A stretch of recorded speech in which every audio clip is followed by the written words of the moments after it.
This Q&A session was recorded for subrecipients of the Tennessee Strong Families Grant on April 16, 2026. Maisie Moore, Certified Baby-Wearing Educator, was our subject matter expert presenter. The goal of the Ask a Professional series is to support TSF subrecipients as they help families better understand the different types of perinatal professionals they may meet during pregnancy, birth, and the postpartum period. This episode of the Q&A series focused on baby wearing. The slides and reference materials are posted on our webpage for your reference and review. But without further ado, it is my pleasure to introduce our speaker today. Her name is Maisie Moore, and she's the founder of Close to the Heart Baby Wearing.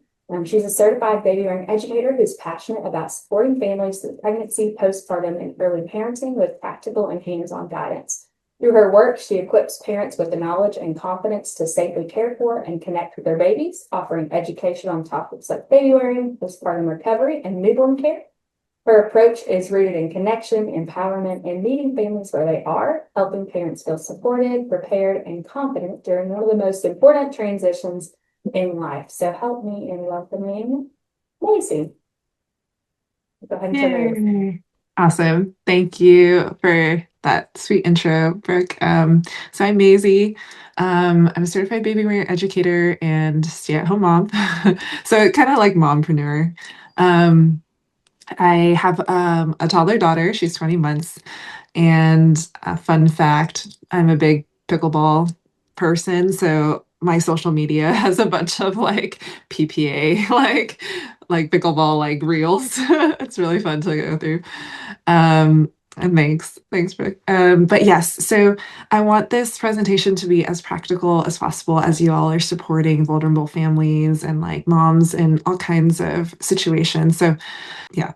Absolutely. Yeah. So Okay. we'll go ahead and start because this I feel like kind of goes into more about who you are, Macy. So tell us about your experience as a new parent and how that led you to be interested in helping parents to learn about baby wearing. Yeah. So when I became a parent not too long ago, I knew very little, right? So I was just kind of like, oh, I need a baby carrier. So I'll just kind of read some articles, put some on the registry, and I literally just thought like when you had your baby, you could put them down anywhere. And I thought they would be content. And maybe there are babies like that, but I did not get one. So after I became a parent, my baby literally did not ever want to be put down. And I just kind of chalked it up to like, oh, that's just my baby. Other babies are okay or whatever. But since becoming an educator, I realized like, whoa, there's so much more to babies than just kind of differences in personality. And so, yeah, that's kind of like my journey. I think Um, that very mhm, much is my experience too, and probably a lot of new moms, Macy, because I feel like you just yeah, things like, oh, I'm going to be me with a baby, and I'll still like put it down beside me and it won't cry. you know right, and so I think this topic is so practical of like teaching the biological necessity of those things. So right, right. um Yeah. awesome. Okay, so we'll keep going. How do you help caregivers in your role as a baby wearing educator? So tell us a little bit about like what is it essentially. Yeah. So one, there aren't a lot, right? It's like a little bit of a niche profession if you've even heard of it at all, honestly. Yeah, there's a couple organizations across the world, like literally a handful, that teach professional or teach people how to wear babies to then teach other people how to wear babies. And so what I do today is kind of specialize in that kind of how to wear babies in a multitude of different ways, like traditionally on your back with different like traditional carriers, like long woven cloths, or like the ones that you see in Asia where it's like straps and a panel. So learning how to do like teaching people how to do that, but also teaching people like how to navigate this complex world of you know buckles and carriers that we see today on Amazon or on specific like maybe carriers or that's super influencer carriers as well, and just having a bunch of carriers in-house to teach with, but also for parents to try it on, because it's easy to think baby carriers are just like, oh, some gear that you put on, but every person's body is different. And so it's not going to sit comfortably. And then now knowing, and often you guys know this, that babies want to be carried. And so you want a carrier that actually fits you and not just like oh, it's uncomfortable for 20 minutes. Let me just bear through it. But like, let me find something that I can wear for hours because my baby is immobile for months until they can walk, right? So, so anyways, that's the long answer. Okay, yeah, and I think the more comfortable people are with it, like the more they'll do it too, right? Like if you're Right, uncomfortable with pain, you're gonna stop. You're not gonna do it, right? right, So, right, yeah, it's important to. right. Absolutely. Okay, so you went into it a little bit a minute ago, but so what exactly is baby wearing? But how has it evolved in our culture over time? So Yeah, tell us that yeah. story. Yeah, so some of you all like probably come from cultures where baby wearing is just normal, right? That's what you do with babies. You put them on your back and you keep going. But in the West and specifically in the US, there is a little bit of kind of this interesting context, right? That when you are hanging out with maybe multi-generational American families, you'll get kind of interesting ideas of like, oh, babies can cry by themselves for long periods of time. That's totally normal. Like, and then, yeah, a lot of American families don't wear their babies or are not taught how to wear their babies, right? That shift for many cultures, right? That practice of wearing babies has just been going on forever. But in the US, there was like a really strong shift in after World War II, in the 1940s and 50s, where babies can be left alone or you don't really need to hold them. Specific pediatricians that were talking about it and kind of influencing those ideas in that generation.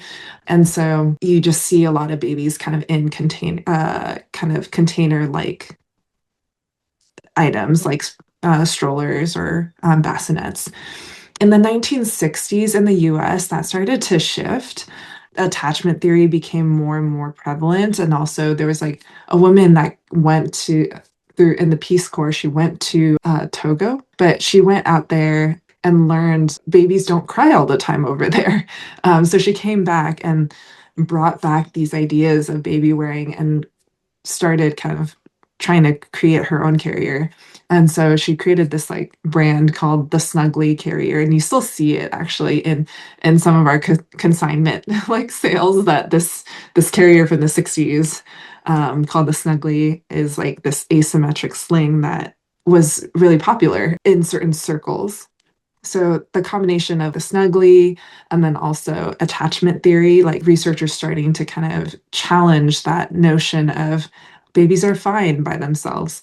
So in the 1980s, William and Martha Spheres, or Dr. William Sears, started teaching baby wearing as part of attachment parenting and popularizing that. And then now we're in the like 1990s, 2000s. There's more niche in the 70s and 80s. It was like popular among like hippie groups. The 1990s and 2000s, baby wearing became more and more of a thing, grassroots, blogs and like online forums. And then you had like Ergo Baby starting to come out with the first a more structured like buckle carrier that we see today. And then 2003 was the first Moby wrap. And then 2010s, if you guys were around for that, was like an explosion in the baby carrier market. So lots of like Tula and like Artipop came out and they started making it more of like a fashion accessory with different prints. And then now in the 2020s, China being a huge manufacturer, like just constantly churning out different variations. So you have a huge flood of all kinds of carriers. Still fashion, but also you get all kinds of interesting ones that are just kind of thought up and like produced, and then now it's like floating around for $30 in the used markets. That may not be the safest. That's kind of just the evolution, at least in the US American context, and helpful to know why baby wearing isn't very known in our circles today. So, Yeah, I think it's important that you brought up too, like the attachment parenting and how it is so related to that. And even mhm. now, like it's, functional and fashionable, right? Like everybody wants like the print that's their favorite color or whatever. Yeah, yeah. So we'll kind of get into how that could become problematic, with different carriers that may not be the safest or things like that. Um, Mhm. but awesome. Okay, thank you for that. And now we'll go into a section just talking about the benefits for babies and caregivers. So, Yeah. what are the biggest benefits of baby wearing for babies? Let's talk about Yeah, that. for babies, there's a lot of ways to kind of approach this, but I thought like let's talk about the nervous system regulation because we talk a lot in the wearing world about co-regulation. There's also the hip and skeletal development that's really beneficial for babies. Like baby wearing helps their skeleton develop, and then the vestibular sensory development. So starting with the nervous system. So, when babies are born, their nervous system isn't fully finished. So, when they're born, they're not really good at regular rhythms the way that our adult bodies are, right? Like regular heartbeat, regular breathing. You know, when you talk to like pediatricians or even like neonatalist specialists, they know that like babies have kind of irregular heartbeats, irregular breathing patterns. And so what people talk about or in this space is like it's helpful to have like some sort of external system regulating, kind of providing that like that metronome for their system. And so we call that process co-regulation. And a baby that is constantly or consistently co-regulated is building kind of like that neurological template for like kind of regularity that then becomes regulation in the future, right? So like adult regulation. And so that's why we believe baby wearing is so important because it provides that kind of structure. Our bodies provide that kind of regular rhythm structure for them. And so there's all kinds of studies that show this, but there's one in 2011 that I thought was super cool to highlight. Ruth Feldman, she's done a lot on this, but one study she did, she hooked up ECG monitoring on mothers and babies, and not in close proximity, but like looking at each other, they found that their heart rates began to sync just by looking at each other. And then when they were playing, like kind of loosely touching, the infant's heart rate also like synced up even more so. And then what they also found, which I thought was interesting, was like it's a little bit of a lead and lag relationship. So baby's heart rate follows mom's heart rate. And so there's a little bit like she becomes the pacer and baby kind of follows along. And there's like another study on it too of like if a mom is super stressed and has high cortisol levels, baby's cortisol levels will rise as well. And so that's why it's so important what you all do to kind of support parents to keep them calm and regulated because it impacts their little ones. Well, and you've already kind of gone into the next question too, which is what are the benefits of baby wearing for Right. caregivers? So talk a little bit about that. Obviously, Sure. it's your baby, but how is Yeah. it good for caregivers?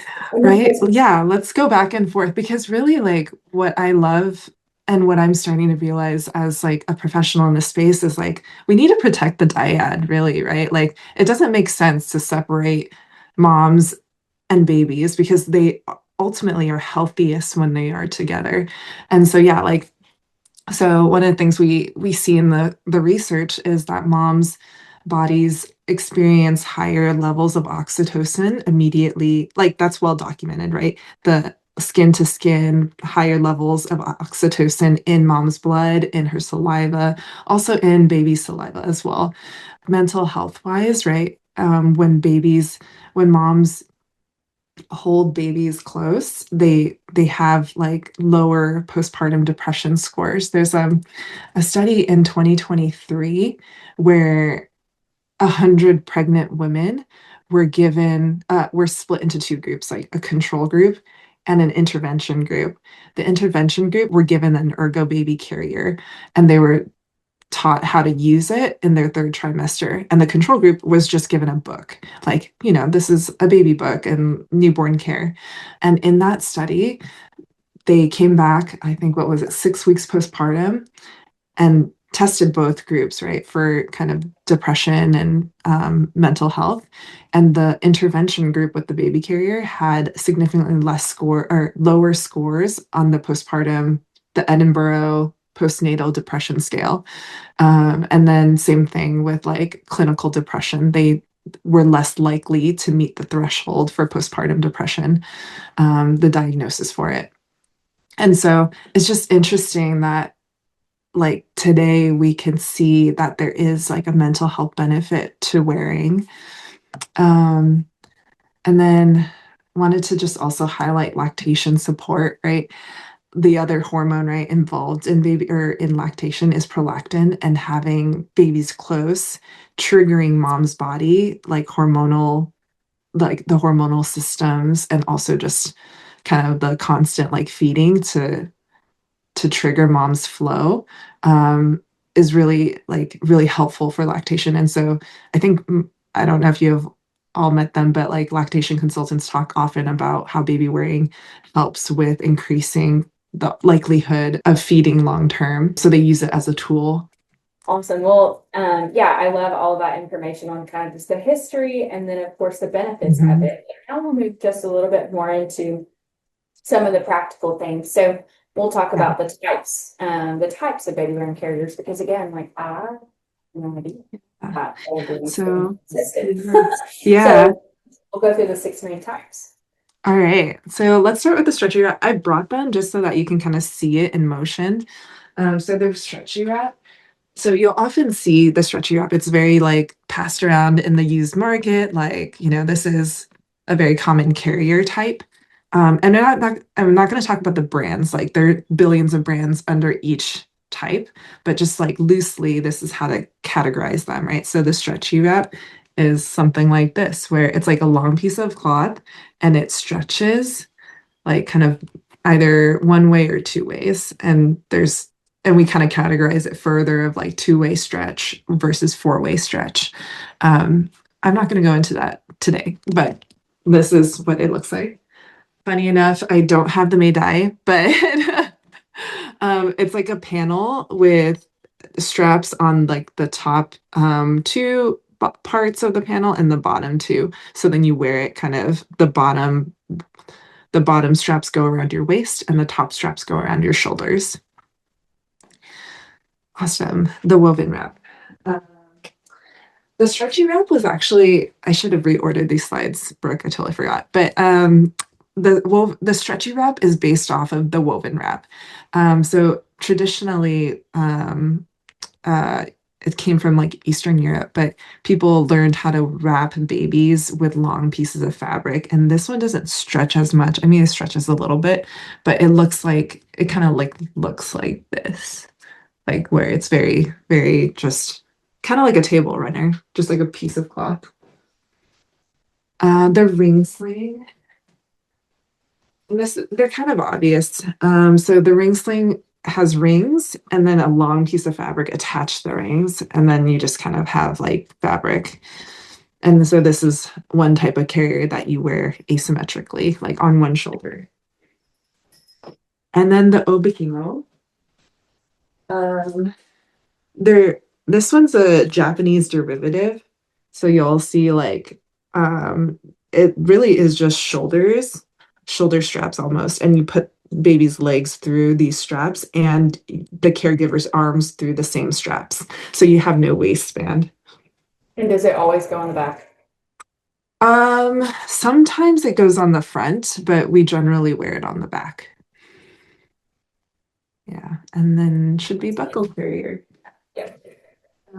And this is what, you'll see mostly on the market or mostly in donation, right? Like something that's like um, lots of buckles and straps. There's a waistband typically, and then either X back or H back, like a backpack.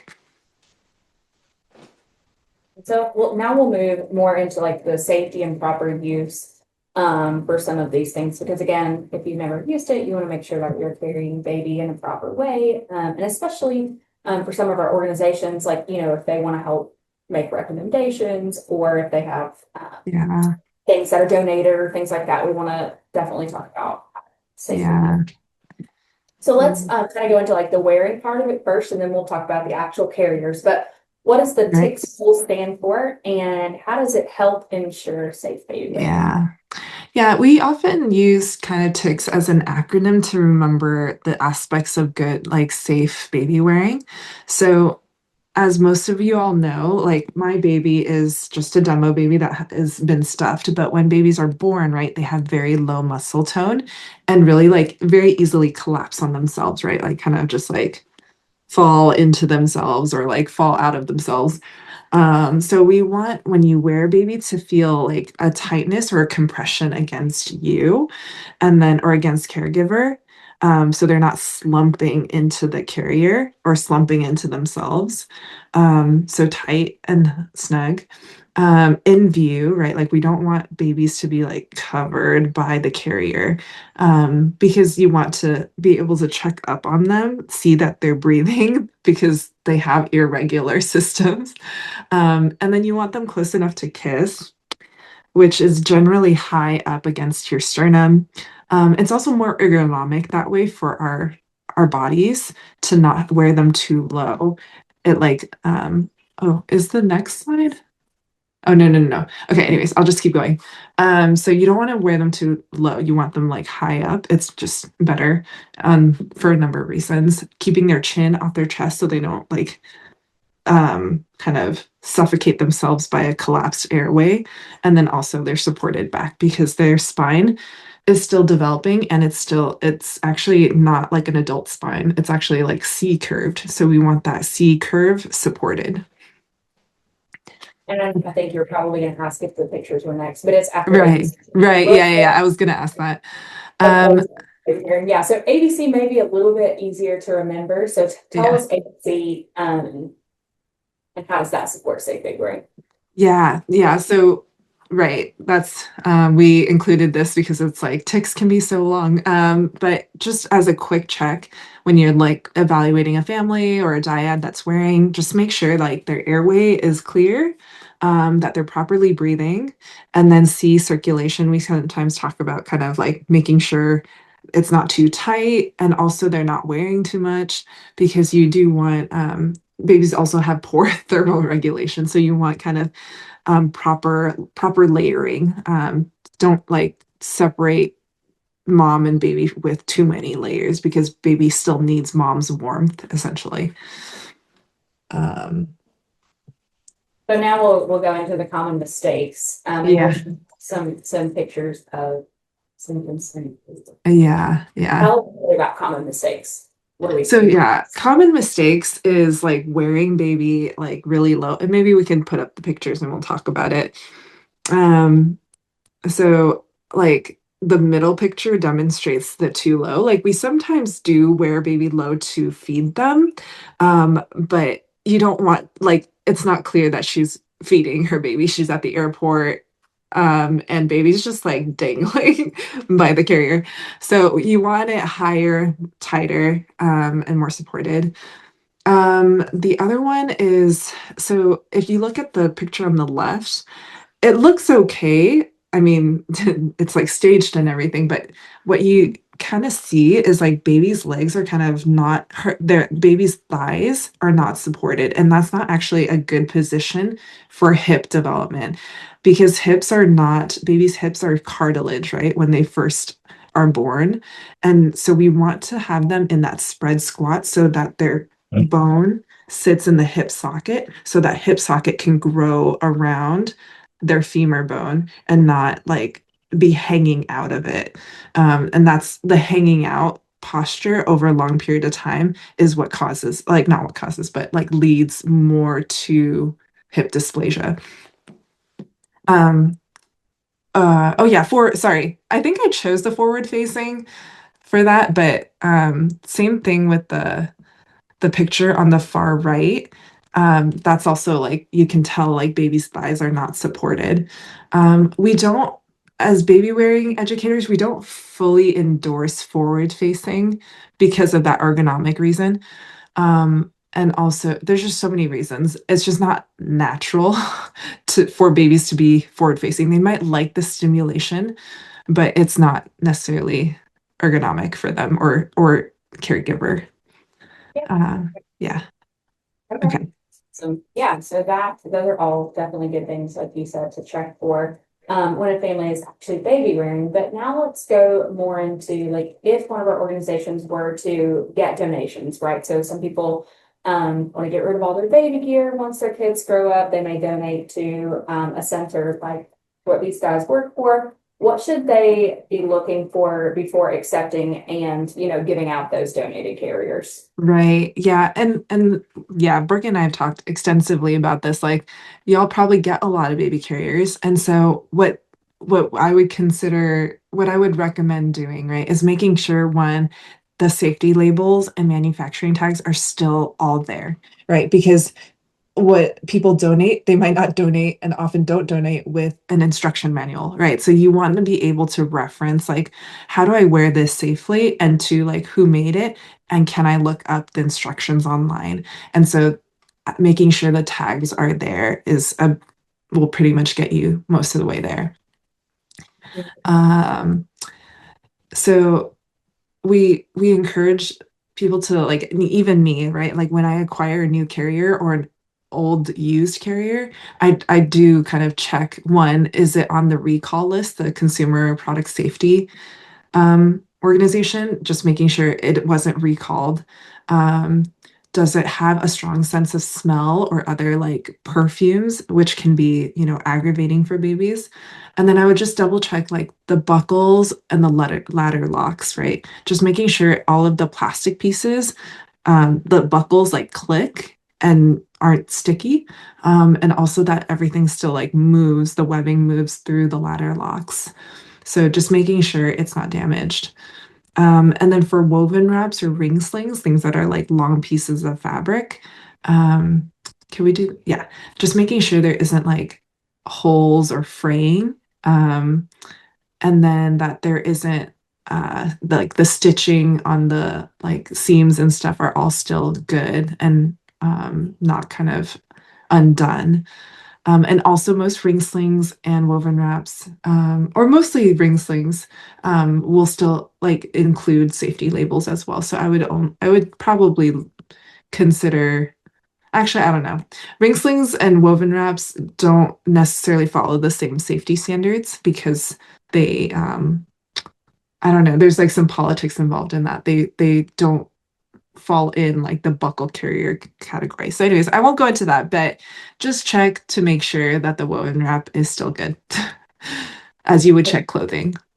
Can I take the recall webpage too? So I'm gonna put that in the chat for y'all, because that probably Yeah. could be helpful for you all, not just for baby carriers, but other baby equipment as well. It looks like Right. they Yeah. are the ones who do all of that. So maybe just good to Yeah. have, on hand. Yeah. Okay, awesome. So now we're going through the safety section, and we'll talk a little bit more about the practical baby wearing tips and how they can kind of be speaking with their families about this, like you said, kind of niche. Yeah. So, if a family can only afford maybe one carrier, or if our organizations were to gift one carrier, what's the most versatile for them to be able to use long term? Right. So woven wraps, like the traditional woven wraps, they have the steepest learning curve, but in technically there are enough resources online to learn how to tie up baby from newborn all the way through toddlerhood. So like the same woven wrap can really go like multiple years and even beyond. And there's all kinds of videos of like adults carrying adults in woven wraps. It's pretty hilarious. Um, but but probably what's practical for you all is I would probably say the Ergo Baby Omni or the Tula Free to Grow or the Tula Standard. They've been Ergo Baby and Tula have been around for over 10 years now. And so you can easily find you could easily either reach out to them or find used good carriers on the market for very, very, relatively affordable prices. And will relatively fit most average people, being like 5'4" to like 5'9" or something like that, within like healthy weight sizes and stuff like that. So like I that's like my go-to.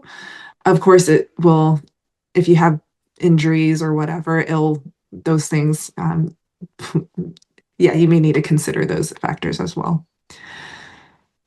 Okay, so this next question you've kind of already answered. It's pretty similar, but if they were to purchase Yeah. a carrier for a client, what would you recommend is the most universal? Yeah, probably the Ergo Baby. The study that I mentioned earlier, Ergo Baby donated their carriers to that study. And so I would probably reach out to them. All right, now we're going to go into my favorite section of each of these Ask the Professional series because I love addressing Mhm. myths, right? Like everybody has their profession and then everybody has their thoughts of what they think happens in that profession or that job. And so I always like to kind of talk about myths and dispel some of those. So are there any myths or misconceptions about baby wearing that you'd like to clear up?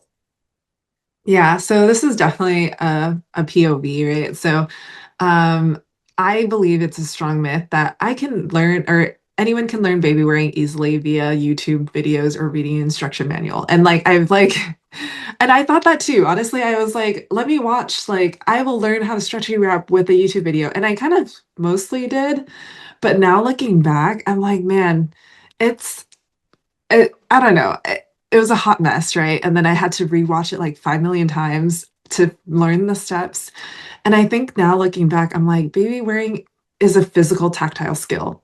Um, you're wearing it's kind of like clothes, right? Like you want to wear your try on the clothes before you buy it because it feels a certain way on your body. And then same thing with baby wearing, there's like tension involved, right? So it's a like when baby's too loose, too low, and that's like a developed sensory skill. And it takes a while to learn what that feels like, especially if you didn't grow up wearing a child on yourself, right? Like the way that some countries have children wearing children, like they've grown up with years of doing that, and we just most of us have not. And so that feeling is is a new feeling for most people. Sure. I can definitely attest to that as well because I remember so many times my husband on his phone looking at the Solly wrap, right? The video. We watched that video a million times. And that's how Right. we actually ended up buying an ergo because I was like, I can't do this crap. Uh, Yeah. Yeah. I can't get it time enough. So you're right. It is like it's a tactical skill for sure. Yeah. And then this is a good myth too that I'd like to Yeah. dispel. So can baby wearing spoil a baby? Tell us a little bit about what the research says about Okay, that. yeah. So I was like, there's so many ways to answer that, right? But I thought like there were three like studies that I thought were super interesting to kind of just talk about like so the idea of baby wearing spoiling a baby comes actually if you kind of trace that thought because most other countries don't think that, right? They're just like, oh, babies are born, you throw them on your back and you just keep going. But like in the West we kind of had this weird thought of like, oh, that we're spoiling our children, they should just cry endlessly. So and then that was the prevailing thought in the 1940s and 50s, right?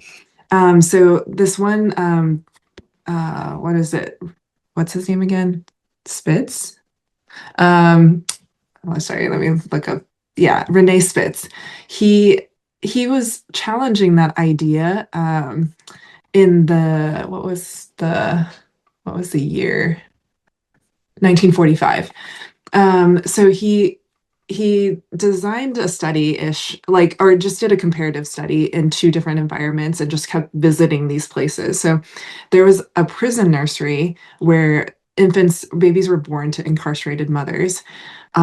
And then those babies were allowed to be cared by their mothers in prison. And then there was an orphanage that he went to go see, and the orphanage was like equipped with, food and bassinets and a nurse that was like constantly monitoring these kids. And what he found over like a period of time, I don't know how long the study was done, but he would like visit, right, each of these environments. The babies in the orphanage spent most of their days in these bassinets, and they would be fed by the nurse, like, on a routine schedule. So they were obviously being fed. But what he found was like the babies in the prison were developing as normally, nothing unusual. But then it was the orphanage that was incredibly unusual because like they started kind of deteriorating physically, started developing kind of emotional, what he called hospitalism, which was like they would get really withdrawn, and then they would kind of just stay like develop this kind of state of motionlessness and like vacant stares. And then I think by 2 years old, about like 37% of the babies in this context died. And so that one of the big findings of that study and that he proposed was like, hey, like nurturing is a biological need. Otherwise, babies deteriorate and literally die. And so that was like huge. And then that kind of laid the groundwork for this next study that I wanted to highlight was this like Harry Harlow and his monkeys. Um, Basically, he set up an experiment where one kind of like there would be a food dispenser wire mom for these baby monkeys or a cloth wire mom for these baby monkeys. And the idea is like if if moms were only attractive to babies because we provide food, the monkeys would only stay with the food dispensing monkey or the food dispensing wire machine. And like the other cloth draped um, wire monkey mom. Sorry, I'm like not explaining it super well, but basically there's like a food dispensing mechanism and a cloth draped wire thing.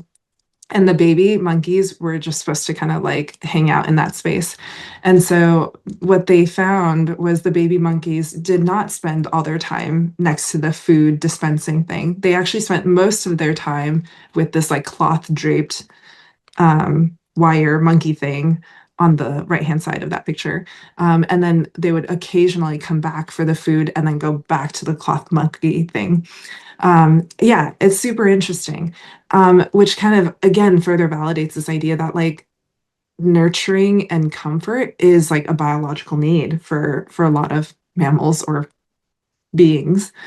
And then the last one I just wanted to study was or just kind of go over is in 2014, Ruth Feldman, and she's also another big researcher in this space, studied kind of like the long-term effects of kangaroo care, which is kind of like the skin to get skin, holding babies when they're born. And she followed 146 premature infants. One set of infants were in the control group that had like incubator care. The other set of infants had the like skin to skin 1 hour a day. And then she found like at 10 years later, the ones with kangaroo skin to skin care had like more mature autonomic nervous systems. They had a better vagal tone in their vagus nervous system, had better responses to stress, lower, more stable cortisol levels, and then just higher executive function. So, anyways, all that to say, there are now studies, and there have been studies showing that being held and being nurtured is a biological need for our little ones. And it's just weird that we still have these kind of like floating thoughts that crying is manipulative or we're spoiling our kids if we hold them. It's actually not true.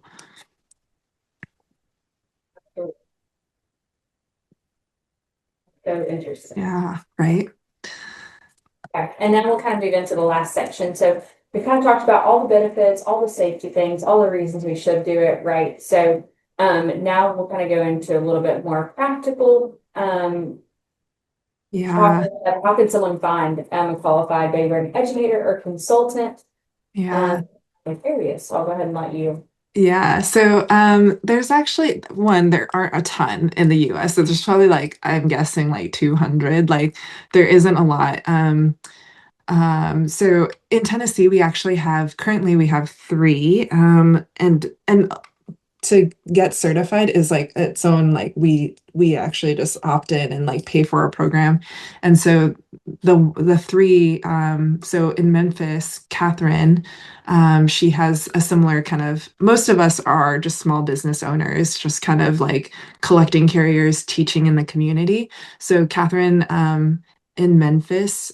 She runs like a local baby wearing group and has carriers.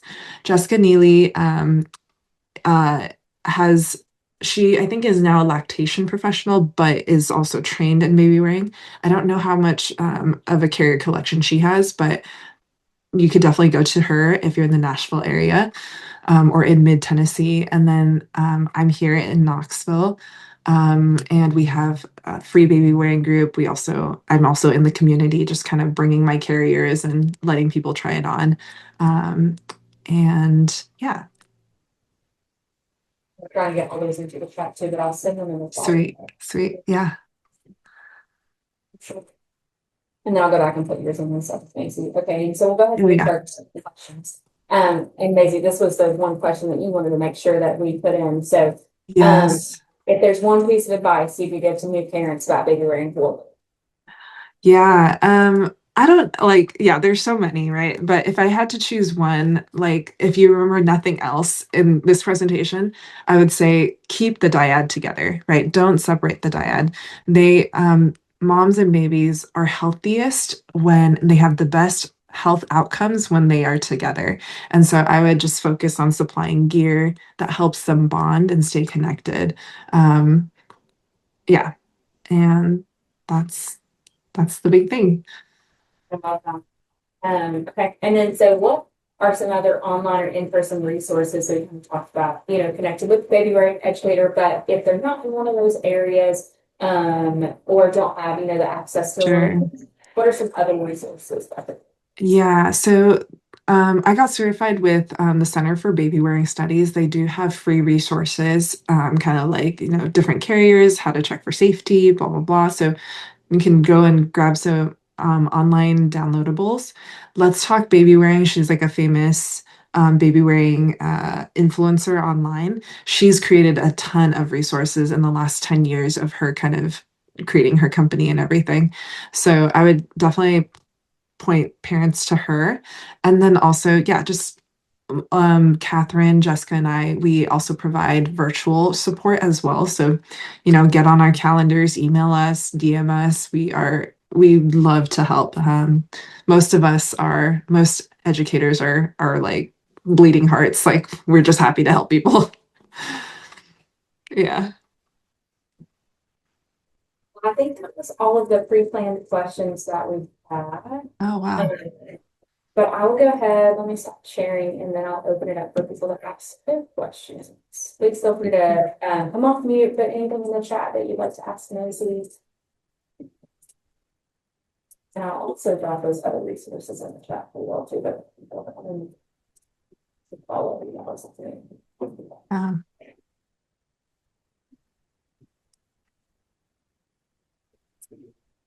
Um, yeah. I'm also happy to ask questions of the group too.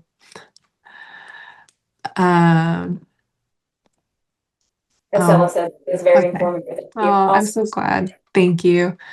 So one of my questions for the group is like, do you all have donated carriers? Is that what comes, do you get it from parents? Oh, okay. What are common carriers you all see in your organizations?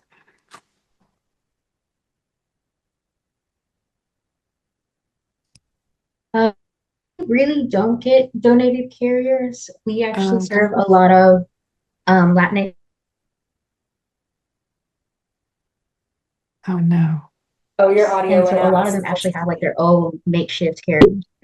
Uh-oh, we're really Oh, lost. okay. Okay. Um, I'm super curious. What do you know what those makeshift carriers look like or what they're called? It's kind of um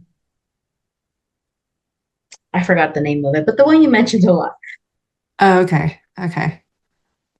So maybe like I some But makeshift it's carriers really I've just like a long piece of cloth, and some of them will tie it different, and then others will like kind of yes. tie a knot, and then it's Yes. like kind of like this. Yes. Yeah. Yeah, yeah. The slip knot, there's like a type of doing a knot where you take like a long piece of fabric and you kind of like put it here and then you do this like knot. It's actually what we call that kind of, yeah, it's from like we learned it, I think, from like Latin America. Um, yeah, it's yeah, the slip knot. Yeah. Though, so that you get to see different things from different cultures that are brought in. So Hmm. it's always fascinating to see how Yeah, people experience. it is. It's so cool. Sierra says that they see buckle terriers more, which I feel like that's like what you Sure. see too, like Once Upon a Child, and like you said, like the consignment stores and things like that that you can get for like a good price. Yeah. Yeah, absolutely. I think I got like an Infantino for $10 off of the market Facebook Marketplace. I think the parent was just trying to get rid of it. And they're like, "Oh, let me just throw it in there for you." And I was like, "Okay." And then Carla said she didn't realize there were so many carriers or different ways to carry the infant. Thank you for the information. It will be helpful to mothers. Oh, yeah. I'm glad. Yeah. It's Yeah. definitely one of those things that's like you said, there's so many benefits biologically for baby, but it's also just so practical for mom. And it's like there's so many things that you to do as a new mom, and you're constantly rushing from one thing to another. And it's just a lot easier if you've got baby strapped to you rather than like you said, they're crying or you're in the bassinet and they're upset, and then your cortisol is rising, and baby's cortisol is rising. And so this is Right. definitely practical skills that Yeah. Yeah. I know, right? It's like so practical, but yet like it's sad that we've forgotten some of the like most practical things. Let me think if I have questions for the group too. Um, I also like when we were talking, Macy, that you said a lot of people think it's just one of those things you put on the registry, right? It's like, what stroller do I want? What crib do I want? What bassinet do I want? Sister-in-law's having a baby, and so I've had a couple of different carriers. So I'm just going to give her all of mine, because again, you right. buy multiple things, and so maybe that's some of our organizations can do is have Mm, folks say and stuff. mm. So, Yeah, actually that's a good point. I like what I tell people is like, how many carriers should I get? Like, is it one enough? Technically, one is enough. But for like an average household, I would recommend like at least two. So, and I don't know if, yeah, I guess I'll just say it kind of from my context, like having one at home and one in the car is usually very helpful. And then maybe having one that's like different, right? So one that's a buckle versus having a ring sling. So like the ring sling can be like the quick, let me put it on quickly and then go out for 5 minutes. Whereas the buckle, I'll kind of buckle in, wear for about 40 minutes to an hour because there's more kind of shoulder back support as opposed to the ring sling that's just like one shoulder for like a long period of time is really uncomfortable. So just having kind of like a couple different options. So you're weight bearing you're using different muscles, right? And not just over tiring one muscle, um, is what I like to tell people. And then like, so if I were dispersing carriers, I might consider giving like two carriers to a family. Just and then different types, right? Like you don't want to give the same one two times, but maybe like a ring sling and and a buckle, or a buckle and a stretchy wrap or something like that. Because stretchy wraps also, I could go on and on, but like stretchy wraps are generally good until about 4, 5, 6 months. At a certain point, the stretchy gets too heavy for baby, and you're not like you're not pulling enough to get enough tension. And so stretchy wraps are great for kind of like that newborn through like 3, 4 months. And then you'll probably would need to upgrade to a buckle after that. And then also buckle carriers tend to be, not all buckle carriers, but like they tend to fit better when baby's older. They're kind of like clothes, is what I like to tell people. Like some, yeah, some carriers just fit better for 6 month olds better. And you don't want to put a 3 month old in a 6 month clothing, right? Um, so yeah, those are some tidbits, yeah, to think about. Yeah.